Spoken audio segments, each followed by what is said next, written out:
कधी आहे लग्न? आता पुढच्या आठवड्यातच आहे. नवरा मुलगा पण खूप चांगला आहे, घरचे पण खूप चांगले आहेत. सुखात ठेवेल ग माझ्या बायला. काय नाव मुलाचं?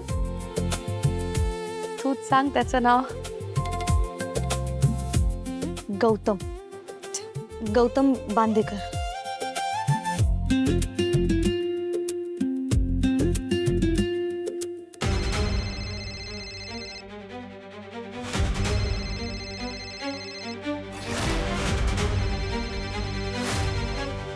कदाचित तुमचा फोन वाजतोय.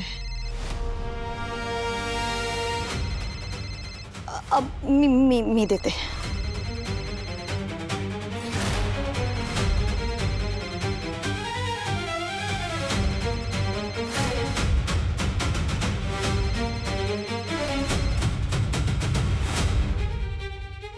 हॅलो.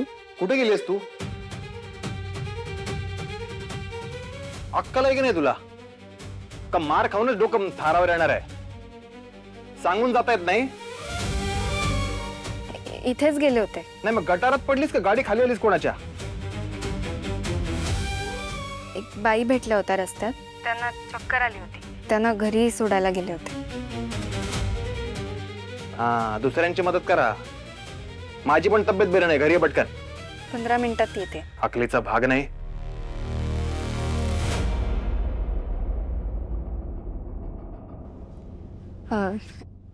त्यांना काळजी वाटते ना माझी, मला माहित नाही इथलं काही म्हणून. अर्चना, तू खूप चांगली मुलगी आहेस. स्वामी तुझं भलं करो. तू संध्याकाळी ये माझ्या बहिणीकडे, मी ओळख करून देते. आपलं आपलं असं काहीतरी आपण करायलाच पाहिजे. मी येते आता. बाय. तिच्यासाठी नारळाचे कापं घेऊन ये ना. अर्चना, मी राहू दे. तुम्ही काळजी घ्या स्वतःची. तू पण काळजी घे.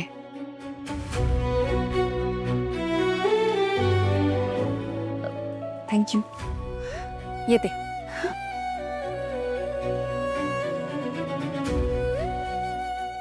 बाय. हिचा नवरा खूपच रागीट वाटला ना ग. अगं किती मोठ्याने ओरडत होता तिच्यावर, इथपर्यंत आवाज आला मला. तू नशीब काढलंस का बाय? गौतम खूप समजूतदार मुलगा आहे, तुला सुखात ठेवेल. स्वामी, त्या मुलीच्या नवऱ्याला चांगली बुद्धी द्या.